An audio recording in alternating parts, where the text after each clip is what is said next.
Welcome to this latest edition of the Real Deal Podcast. I'm your host, Ril Gerald Quinn, episode 1021.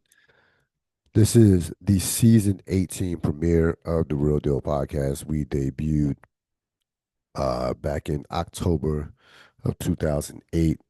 Um, the exact date was October 8th, 2008, by the way. And I was going to do the show tomorrow, but I didn't wasn't going to make you wait an extra day just because we wanted to be sentimental. Yeah, it's a day here. It's October, October 2008. So 18. This is season 18. We got 17 in the books. It's been a fantastic ride with you over the course of the past 17 years. We as a podcast have certainly evolved over the course of those past 17 years to a point where we didn't always start have a computer we didn't start this podcast on a computer. So I'm happy to be with you. Excited for another year. Got lot of things in store for season 18. But we begin in the league where no contract is guaranteed. My old fans will remember that one. The NFL game of the week. There were about 3 or 4 games I could have actually picked from, but this one was by far and away to me played at the highest level when it comes to the quarterbacking. Tampa Bay gets by Seattle 38-35. They improved to 4-1 on the season. Baker Mayfield continues his hot play despite missing for the second straight week. Mike Evans, his best receiver, and soon to be after he shortly retires. They certainly I think will be in the Hall of Fame someday. But it doesn't matter. I mean, when you're playing quarterback at the level of Baker Mayfield, you can just elevate the entire offense around you, and that's what he's doing right now. This was one of the better quarterback duels that you will see in a regular season. Both these quarterbacks were spectacular. Both these quarterbacks, for the first time ever, you had two opposing quarterbacks throw for at least 325 yards with a completion percentage of 80%. There were only, when you look at this game, and the level that the quarterbacks played in this game, there were only, as I pull it up here,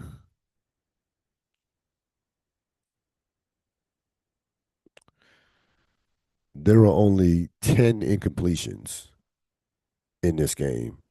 Darnold, 28 of 34. Baker Mayfield, 29 of 33. You had 10 incompletions and 6 touchdowns between the two quarterbacks. So you only had only six touchdowns and 10 incompletions between the two quarterbacks. Both quarterbacks had a ratings of 134.7 for Mayfield and 135.4 for Darnold. Just a spectacular game to watch. These are both good, very good teams. I'm very high on Tampa Bay. I think Tampa Bay has a chance to do some damage this year in the postseason as well. They've been consistently an excellent franchise over the past 4 or 5 years. They have a culture of winning. Uh, they did this against a Seattle defense that came into the season playing great football defensively, but Baker Mayfield just absolutely had his way with that Seattle defense. In Seattle, um, by the way, and which it's been Seattle just has not been a good home team the past couple of years. Remember, in the Pete Carroll, Russell Wilson, Legion of Boom days, you could not get a win. Might have been the toughest place to play in all of football for about a 5 to 6 year period. About 5 to 6 year period, but that's not been the case in recent years. So it's a big time win for Tampa Bay. Again, playing without their best receiver. They only ran the ball. They only had 56 yards rushing, playing not only without their best receiver, they're playing without their top running back as well, Bucky Irving. So they're playing with basically their two best skilled position players are out. And again, when you have a quarterback playing at an all pro level, he can elevate a team. Um, he can certainly elevate a team and put the team on his back, and that's certainly what Baker Mayfield did in this particular game. So Tampa Bay keeps rolling. They're 4-1. They are clearly the class of that division. Like they are one of the better teams in there. They're playing as well as any team in the NFC right now, to be honest with you. But they're certainly the class of that division. When you look at that division, they are going to, I think, run away and hide with that division. Carolina and Carolina, New Orleans are horrible. Atlanta is the ultimate Jekyll and Hyde team. I don't trust them. So Tampa Bay could be Tampa Bay is going to have a big year. It's not going to take a lot of wins to win that division, but I expect Tampa Bay to win at least between 11 and 12 games, if not more, but definitely around 11 to 12 games or so. Deep dive around the league. Some great action around the league. Let's begin with what transpired in Philadelphia. The Eagles fall at home 21-17. The Eagles have been playing with fire for the better part of the season, had a number of single of one score wins.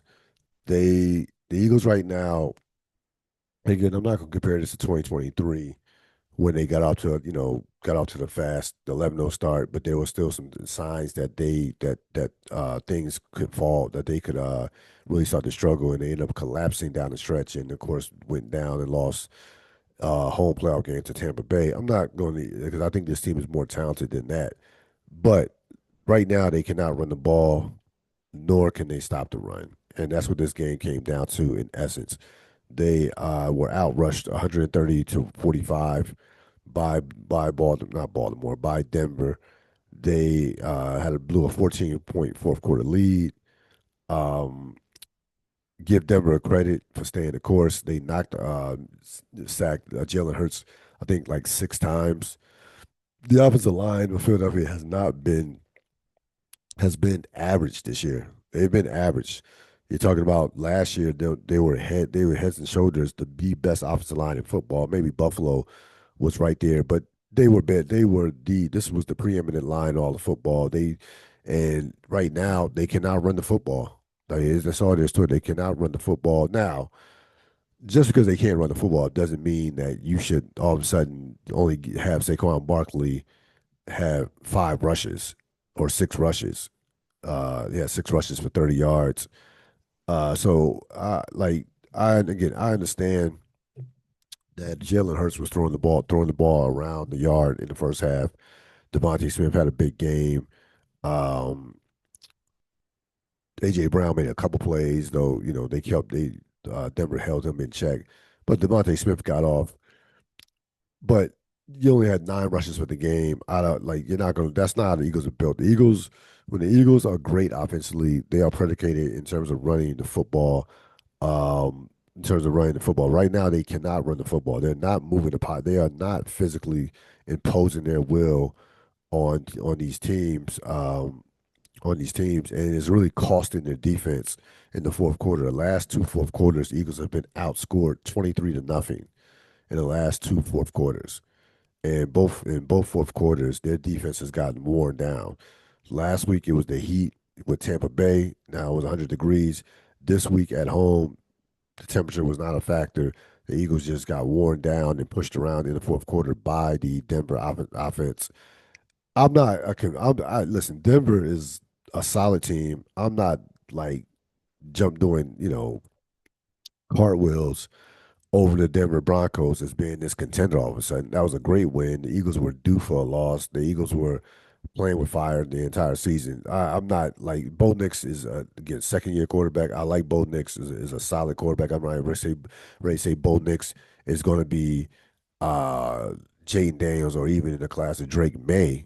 I'm not gonna put him. He's not. I don't think he's on that level. But again, Sean Payton knows what he's doing offensively. They play excellent complementary football. Cortland Sutton's an above average receiver. They have a very good defense. Not a great defense, but a very good defense. And I think Denver will probably make the playoffs next year. Will make the playoffs this year. And they'll be in contention to win that division. Certainly they'll be right there with Kansas City in terms of having a chance to win that division. Denver is 3-2, but you look at their losses. Both their losses came down to a last second, I believe, a last second field goal where they could easily Denver could easily right now be 5-0. So they played very good. They played some excellent football this season. I don't think they're a contender. I don't think that they are a Super Bowl contender, but I think Denver will make the playoffs. Um, Jay Daniels returns to the Washington. Had a shaky first quarter, but he was spectacular. Made some big time plays over the course of the game. Washington scores 27 unanswered points to take out the Chargers 27-10. The Chargers absolutely can't block anybody. Washington had 5 sacks. Both tackles for the Chargers are out. Uh, they also, now the Chargers did run the ball, did have 155 yards rushing. 60 of that came from the quarterback. In terms of Justin Herbert, he got loose with a couple runs, but for the most part, Washington defense, the Chargers scored their first 10 points in the first quarter, and that was it. A couple big turnovers changed the complexion of this game, but for the most part, Washington. The reason why Washington is great offensively when they can run the football. And that certainly was the case in this game. They had 28 rushes for 163 yards. Um, this was the first game Jaden Daniels, and yeah, he had missed 2 games. He hadn't played well the first couple games of the season, even in the victory over the Giants. But this was the first game that Jaden Daniels and this offense looked like the offense we had saw last year. It's predicated off the run. They made a couple big pass plays going down the field. Daniels for the game averaged close to 9 yards a completion. He played well. I thought threw the ball well. His accuracy is not where it was last year, but coming off, um, coming off an injury where you missed 2 games, shaky first quarter, but played well for the rest of the game. And again, Washington dominated this game with their rushing attack. Mind you, they're playing without Terry McLaurin. So you saw Ja'Cory Krosky Merritt, aka Bill, have a big game, 14 carries, 111 yards. He this year, and I'm sure he's burning up the fantasy charts for fantasy football. But this year, he is averaging um, for the season. He's averaging 6.6 yards a carry for the season, which is remarkable after 5 games. So it's not like a short. This is not. He's emerged seemingly as the guy, but they're going to do the running back by committee to keep people fresh. But if he keeps having performances like this, he will certainly probably be the primary guy. But I have a feeling they're going to be going. They'll probably go from a you'll probably see them go. I would think probably with 2 backs. I don't think Ja'Cory Crosby is going to be a workhorse back. That I don't think that's going to happen this year. But they're not going. I don't think that you're going to see them rotate um, 3 running backs for the duration of the season. The Chargers just need to get healthy. They need Joe Alt back in the worst way. They could not. The last 2 weeks they have not been able to protect Justin Herbert. He's paid the price, near and dear price. He got the price. He got sacked 4 times last week. They couldn't protect him against the Giants. So the Chargers need to just get healthy on the offensive line if they want to make any headway in that AFC West division. And of course, last night you had Jacksonville had a big time victory over Kansas City, 31-28. Give Trevor Lawrence a lot of credit. Took his team down the field um, to score the game-winning touchdown. Kansas City had a big penalty that kind of set them back and kept them from getting in within field goal range. Also, there was a play where if Hollywood Brown turned and saw the ball, they would have been in field goal range right away. Seemingly right away, they had 3 timeouts. But give Jacksonville credit, down 14-0, and that was the kind of like a theme for this week. There were 6 comebacks, double-digit comebacks in the NFL this week. This week, I'm still again similar to Denver. I'm still not a believer in Jacksonville at all. Kansas City continues to play well offensively, so if you're a Kansas City fan, that's something to be encouraged by. That their offense has cooked for the for back-to-back games. Mahomes, I know he had the pick six, had through the pick six, which was a big, which turned the whole game around. To be honest with you, that pick six play that changed the whole complexion of that football game, for sure. But if you're, big picture of Kansas City, you have to be happy that your offense back to back games has played well. That's a very good. Jacksonville has a very good defense. They put 28 points on Jacksonville's defense. Um, and again, they'll get Rashid Rice back in week 7. And for the game, Kansas City had 476 yards of total offense. They scored 28 points. No, more times than not, they normally are going to win that game. But I give Trevor Lawrence credit. I listen. I'm past the point where I thought Trevor Lawrence coming out of college was going to be a franchise caliber quarterback. Had had chance, a potential to be a perennial Pro Bowl. I thought that much of him coming out of college. He's not that guy, but he's pretty good. I mean, he's still in the category of solid. Um, he can be solid at times. So I'm not like if your quarterback has limitations, then that's going to definitely limit your franchise. But this Jacksonville team is extremely well coached. They have a style of play as far as they want to run the ball as well as play defense. But listen, ultimately they're going to have limitations because Trevor Lawrence, does not make the greatest decisions. Um, and they're still in the conference with Buffalo and Kansas City. Again, I'm not going crazy about this loss with Kansas City. I think Kansas City, you saw some things. I do worry about Kansas City. Still very concerned about Kansas City's running game or lack thereof. I'm not fooled by the 158 yards that he had rushing. 60 of those were by Patrick Mahomes. And again, Patrick Mahomes was their leading rusher with um with 60 yards. And so that's become problematic for the Chiefs. The Chiefs fall to 2-3 on the season. I still believe that they will make the playoffs. Jacksonville improves to 4-1. So look at the NFL all around, through 5 weeks now. So we are, nearly a third of the season is done, and the top teams, the teams that we thought that were going to be on top, the teams that dominated last season have come back to the pack. And if you look at what transpired, uh, both Buffalo and Philadelphia lost. Buffalo, this will be the earliest that we will have no undefeated teams since going back to 2014. That's the last time that we entered week 6 of the NFL season with no undefeated teams. So and again, we're talking 11 years ago. During that season, the season high, the team high for wins in the season was 12.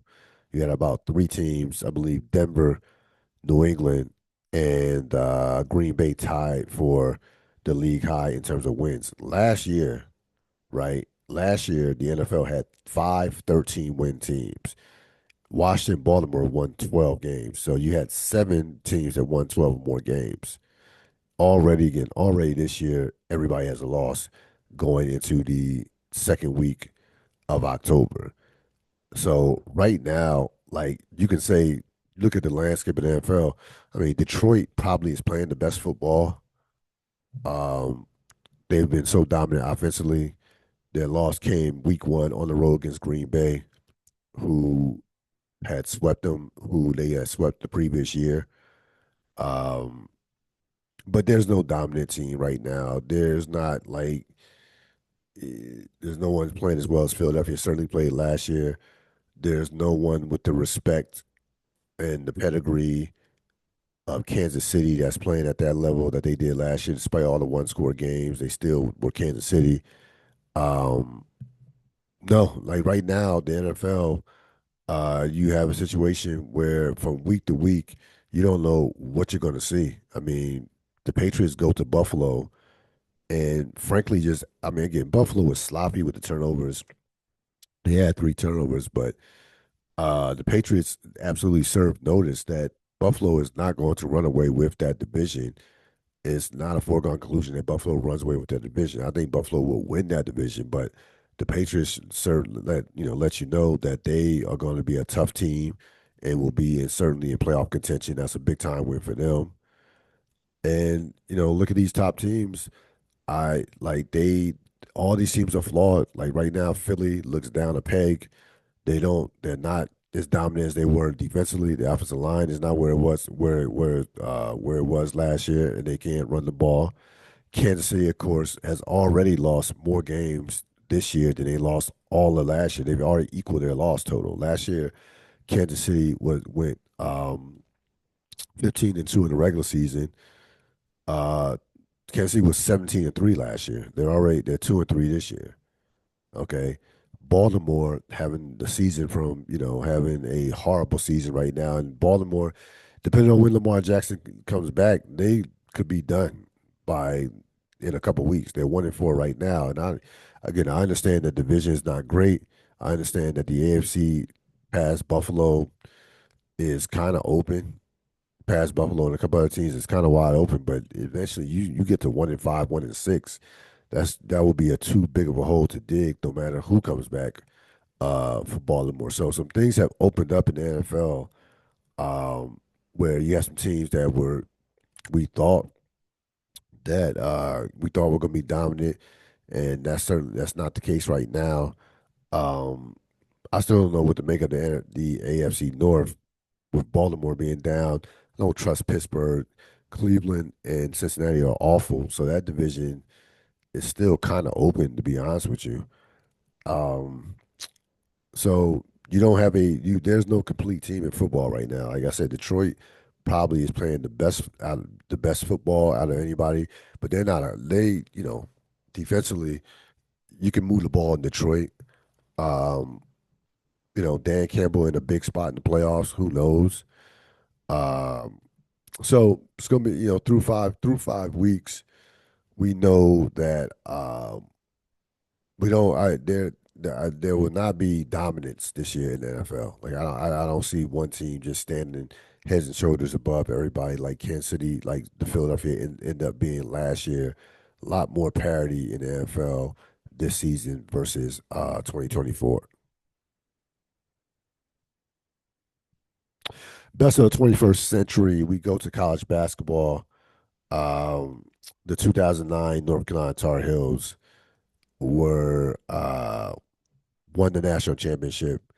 They This team was not the best Carolina team I saw in terms of talent, but they were certainly the most dominant Carolina team that I've seen in my lifetime. When you talk about a 2 year stretch where they're 80-7, they go to back Final Fours. They lost the national semifinal against Kansas in 2008. Kansas, of course, won the national championship over Memphis. And then the following year, they simply were on a mission. They go in and just absolutely dominate the NCAA tournament, win each game by 12 points. They took out 5 teams in the NCAA tournament that were ranked. And then you have a situation where you look at it was very strange because this team had 7 players drafted in the NBA, but none of those guys, the most successful pro on this team, probably from a standpoint of probably the best pro on this team was Danny Green. When you look at this roster, um, again, they had 7 players drafted. The only guys that Hansborough, Ellington, Hansborough, Ellington, Ed Davis, Bobby Frazier, um, Larry Drew, Tyler Zeller were all drafted. Um, Ed Davis is, I want to say Ed Davis is still in the league right now.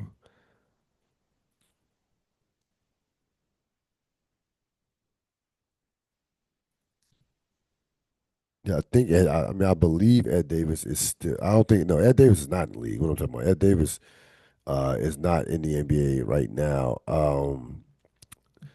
Out of this team, no, Ed Davis was long gone in the NBA, but out of out of all these players, the only guy that had a substantial career was Danny Green. Like Danny Green by far had the best career. He won championships.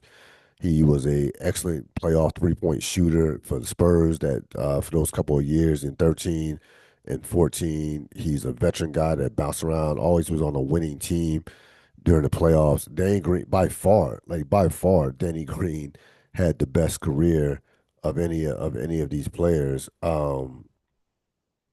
Again, Ed Davis did not play. Ed Davis played. Ty Lawson had a very good career as a role player. Ed Davis's last year, Ed Davis, Ed Davis last year was 21, 22. He was out the league by at the age of 31. Like Ed Davis he was done at the age of 31 and out the league. So none of these guys really did anything in the NBA of note. But for one season, they were one of the more dominant college basketball teams we've seen in the last 25 years, to be honest with you. And this was a team that played fast, a fast paced. They played that classic Roy Williams, fast paced style of play. They had a game against Duke where they put 114 points on Duke and Cameron Indoor. They destroyed Michigan State in the national championship. The Michigan State game. So they destroyed Michigan State twice during the year. People thought the first time was possibly a fluke, and it wasn't. Um, they played Michigan State the second time um, in the NCAA tournament, and let me look at it. The first time they beat Michigan State. Look at this. Look at that schedule. So they played Michigan State twice.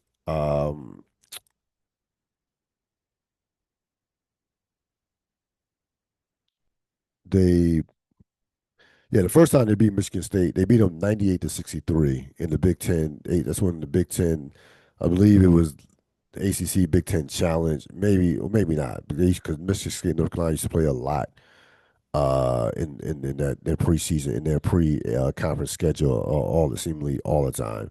So it was in the Big Ten, I believe. Yes, at Ford Field, beat them by 38 points. All right, people thought that was a fluke. It wasn't. They played Michigan State again and put 55 points on Michigan State in the first half of a national championship game, it was the largest margin of victory in the first half of a national championship game, and the most points the team ever scored in the first half of a national championship game. They cruised to victory, 89-72, in a game that was not even remotely that close. That game was over within in the first 10 minutes of that game. That game was over with, and they just were basically on cruise control for the better part of that game. So again, this was a dominant basketball team over the course of that season of the NCAA tournament. Beat everybody by at least 12 or more points. They again played a style of play that you know this is when Roy Williams was getting top recruits, McDonald's All Americans. This was the height of the Roy Williams era at North Carolina.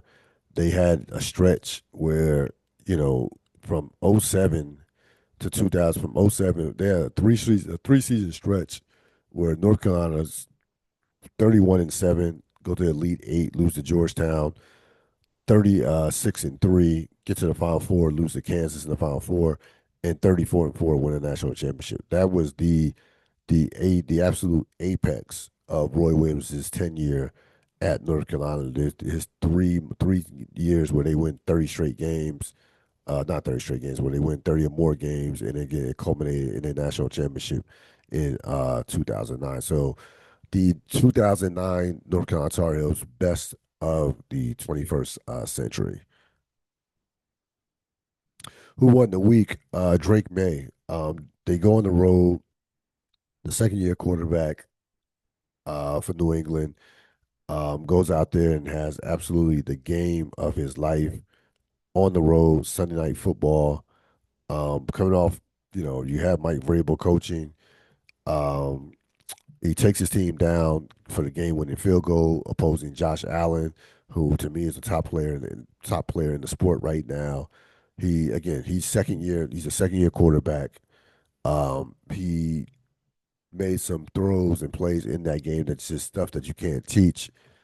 This guy has the makings to be a franchise quarterback. Now, again, not going to. I listen. I don't. Jane Daniels is seemingly heads and shoulders above anybody in that class, in that 2024 class. But if there's a guy who will be, to me, has a chance to be on his heels, is Drake May. There's not a throw that he can't make. Look at the poise. That fourth quarter, he was spectacular. Was 13 to 14 that fourth quarter. Made every big throw known to mankind. Um, and he has a adult in the room when it comes to coaching.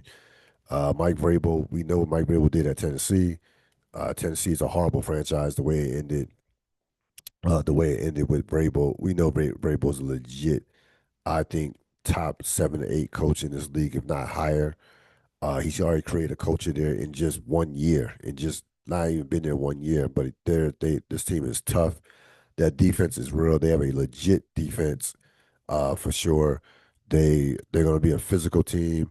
They're going to be. I thought, I said it this early in the preseason or in August on one of my podcasts that they would be a team that would take a leap.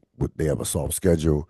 You have a legit coach, and you have a quarterback that's going to get improved from his rookie season. So this team, listen, I don't think they can win a division, but if the Patriots win, if the Patriots are 10-7, would be and made the playoffs, I'm not going to be surprised whatsoever. Um, and they still have to they still have some guys hurt that they need to get back.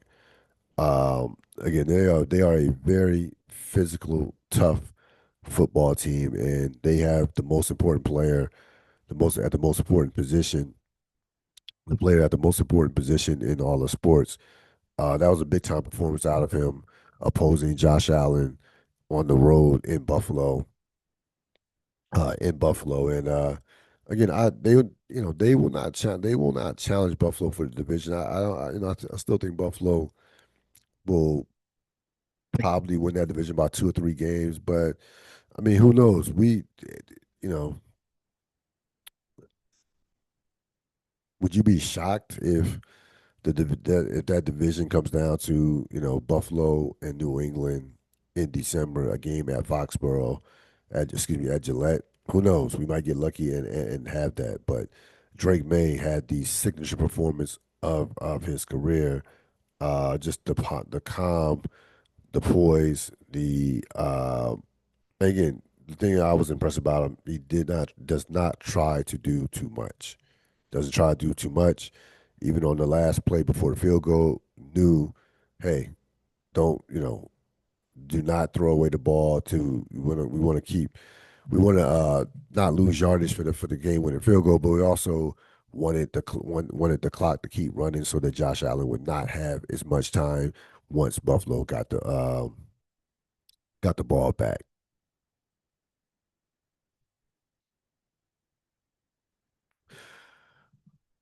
A a wild weekend, a wild Saturday in college football. We knew I was looking ahead, looking forward to the Florida State Miami showdown. That ended up being almost basically Miami. Coming into this week, we were looking at Miami, Florida State, Vanderbilt, Bama. Neither one of those games were very good. Vanderbilt played a excellent first half and fell apart in the second half. Miami dominated Florida State. Florida State made a fake comeback in the fourth quarter. But little did we know that the preseason number 1 and 2 teams would look so bad in their defeats that they would go from they would completely in Texas and Penn State completely fall out of the top 25. Texas came in ranked number 9. Penn State came in ranked number 7. They fall to Florida and UCLA, and both are right as we speak are both out the top 25. And really, I think, in my opinion, unless for Penn State they make a miracle run, probably more likely out of the playoff contention. Florida State is done for the playoffs. You can't have two losses in the ACC and make the playoffs. That's just not going to happen. The conference is not strong enough. They will not have a chance at another quality win uh, over the course of the rest of the regular season. Enough quality. We're not going to have enough quality wins to get them in the playoffs, despite the Alabama win in Week 1, which is looking better and better by the week as Alabama continues to play well. Minus that one game. But let's get to Penn State first, because Penn State. Listen, Florida has a very talented defense. I know they out there they struggle offensively. They've been miserable offensively this year, but they have that's a real defense that Florida has, and Florida still plays in the state of Florida. They still have a lot of talented players.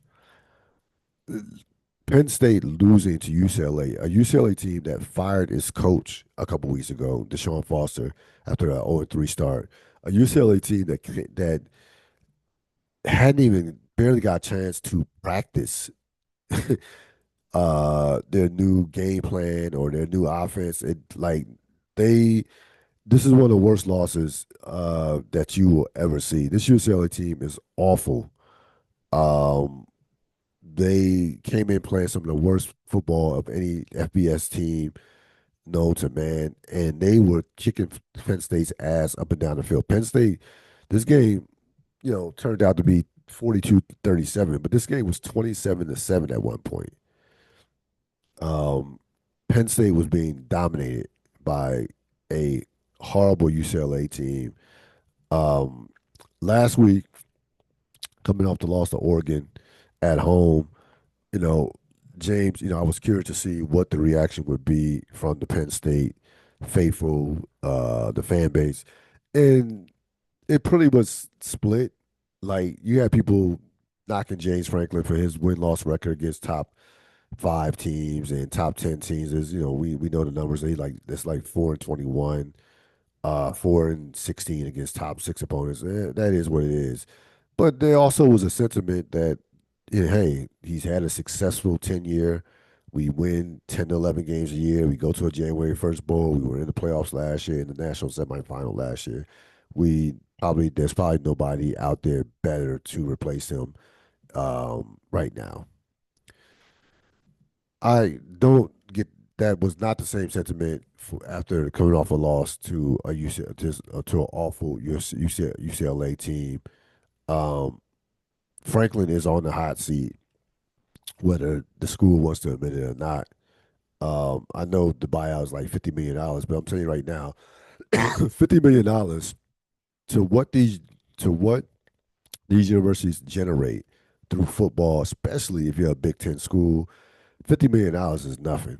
I'm telling you right now, $50 million is not a lot of money to a school that generates as much money as Penn State with the football program and playing in the Big Ten conference. Um, Penn State again, they are not going to run the table. They're not beating both Indiana and they're just not going to run the table. Um, in terms of the Big Ten, Big Ten is too hard. Um, they've been too inconsistent. There's nothing that I've seen out of Penn State this year that would tell me that they have even remote chance of running the table for the rest of the season. So their playoff hopes, I I think died in California last week. Uh, again, you don't realize how bad UCLA is coming into this game. Like, UCLA was one of the worst Power 4 teams in college football by far. Like, they were literally one of the worst college football teams in Power 4 teams. That's how again their coach got fired after 3 games. That's how bad UCLA was. And if you're Penn State, you go from championship contender, number 2 preseason now, to basically fighting for your coach's job for the rest of the season, depending on what transpires. That's how quickly things change for Penn State. Texas is fine as a program. Sarkisian has built a program that they're going to be in championship contention year in and year out. They're going to be in the playoffs year in and year out. They're still trying to figure out this Arch Manning shit. is something that Sarkisian is going to have to deal with. But Texas is fine as a program. But Penn State is in. They're like that team. Frankly, with that team has talent. It's not like they don't have talent. And again, you're in the Big Ten, man. Like Ohio State right now is running shit. Michigan is still very good. This is an off year for Michigan.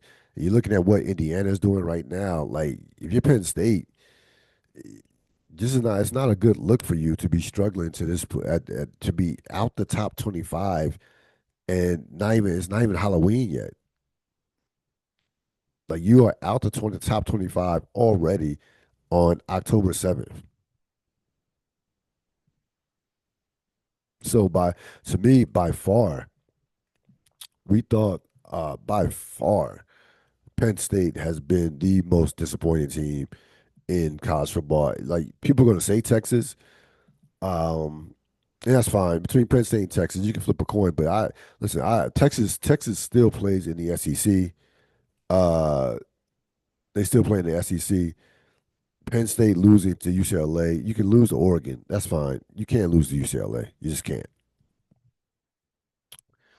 As far as what transpired down in Tallahassee, that game was decided relatively early. It was as a Florida State fan, it was not a good sign when Norville and the Florida State offense is running as many gimmick plays against Miami. That told me that you don't have confidence that you can line up and punch somebody in the mouth and physically combat Miami's defense. Miami's defense, Florida State had one good drive in the opening drive and had to settle for a field goal. After that, their offense basically did next to nothing until the fourth quarter. Again, that comeback, I don't like. If you want to give Florida State credit for that comeback, go right ahead. I don't. The game was well decided. Miami was up 28-3. That game was not as close as the score indicated, it being 28-22. I'm sorry, it wasn't. Miami physically pushed Florida State around. They no, you don't like how you finished that game if you're Miami, but again, there was no there was not a point ever in that game where you thought Miami was ever going to lose that game. Miami is one of the three best teams in the country. Three teams have kind of separated themselves a bit. I would say Ohio State, Miami, and to me Notre Dame have been the three most impressive teams in all of college football. Remember, Notre Dame loses to Miami by 3 points at Miami. So keep that in mind. I think Notre Dame has been great this year.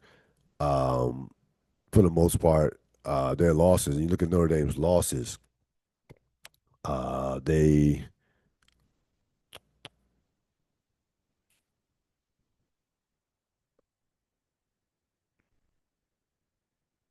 again Notre Dame lost to at Miami, lost a home game to Texas A&M. Texas A&M right now, uh, you have a Texas A&M team that's still undefeated. You have a Texas A&M team right now that's number 5 in the country. So Miami's losses, like Notre Dame, those losses are looking better and better. Miami is ranked number 2, and Texas A&M is ranked number 5. So Notre Dame's losses have come by a combined 4 points to two top 5 teams. Um, so I really like how Notre Dame has been playing. They've been dominant for the most part. Now Notre Dame can't lose another game because um, they don't have a signature win right now. So they can't lose another game. And their schedule is just not. Notre Dame will be favored in every game remaining. They will be probably double digit favorites in every game moving forward. Like so, if you're Notre Dame, you have no room for error. You will get in the playoffs based off how great Miami has been, how great Texas A&M has been as well. But you have no room for error. But I think in terms of it, most teams that I've seen the best looking teams that I've seen this year, Notre Dame is one of the three best teams that I've seen this year. That I've seen this year. I don't, I'm not. I'm sorry, I'm just not. Oklahoma's played well. I know in Indiana, Alabama certainly has returned. But I really like again. Ohio State, Miami, and no, I would say Ohio State, Miami. And again, Oregon. Listen, I'm not Oregon. I guess you have to put Oregon in that mix. So maybe Notre Dame fourth. So basically, four teams. I would say Ohio, to be fair about it, Ohio State, Miami, Oregon, and Notre Dame. Those have been the four most impressive teams that I've seen this year. Alabama is coming fast as well. So here you go with the college football. This week you have as far as Florida State is done as far as the playoffs. They just don't have enough quality opponents that they can play that can make up for those. For that Virginia loss was crippling. Like you could have Florida State could have lost to Miami and been fine, but the Virginia loss really hurt Florida State the previous Friday. That was the one that's going to put them out the playoff mix. This week again, you'll have Ohio State, Illinois, Alabama, Missouri. Alabama right now. Alabama is going if Alabama has one loss right now. Alabama's schedule is so difficult. I don't see a situation where Alabama does not get in the playoffs even with two losses. Like I think a two-loss Alabama team will absolutely get into the playoffs. That's how brutal their schedule is. Alabama is in the midst of playing four straight ranked opponents. They've taken out Georgia. They've taken out Vanderbilt. They have Missouri, and then they will have next week. They will have, I believe, Tennessee. Yes, the A team. So far, Alabama has beaten back-to-back opponents, that back-to-back ranked opponents. Um, they are going to, like I said, a two-loss Alabama, and they still have Oklahoma and LSU. Alabama's schedule. If Alabama does not lose another game, they're going to be in the playoffs for sure because the schedule is just ridiculous. They haven't played. They're going to play one of the toughest schedules in all of college football. So you have Alabama, Missouri. You also have, and really that's it as far as, well, of course, the big game this week, Indiana, Oregon, for Big Ten supremacy. So those two teams are going to fighting over the Big Ten, Indiana, Oregon, and so so you have so the two games to watch out. Excuse me, to watch out for this week are um, are in the Big Ten. You have Ohio State, Illinois, Indiana, and Oregon. Indiana, Oregon, Alabama, Missouri. But again, college football, you never know when if you think it's going to be a relatively quiet week. Just weird shit just happens. You never know with these upsets. I'm telling you, like I just gave you a couple teams that my top four in essence, but there are no dominant teams in college football either. Like we don't, similar to the NFL, we don't know what's going to happen week to week in college football. Like no one saw that Penn State UCLA game coming, especially coming off a loss against Oregon. You figure Penn State would be pissed off. UCLA is an awful team. Absolutely no one saw that coming. A couple of people called the Texas Florida game because they know Florida has great defensive talent. Texas hasn't played well this year on the road, so that was one that you didn't see coming, but you wasn't completely shocked by. But from week to week, you just don't know what's going to happen with this college football season. That's why it's been one of the more fascinating college football seasons, I think, in recent memory, especially now with this 12 team playoff system. That's going to wrap it up for this latest edition of the Real Deal Podcast. I will see you next time. Enjoy the rest of your evening. Enjoy the rest of your week. So long.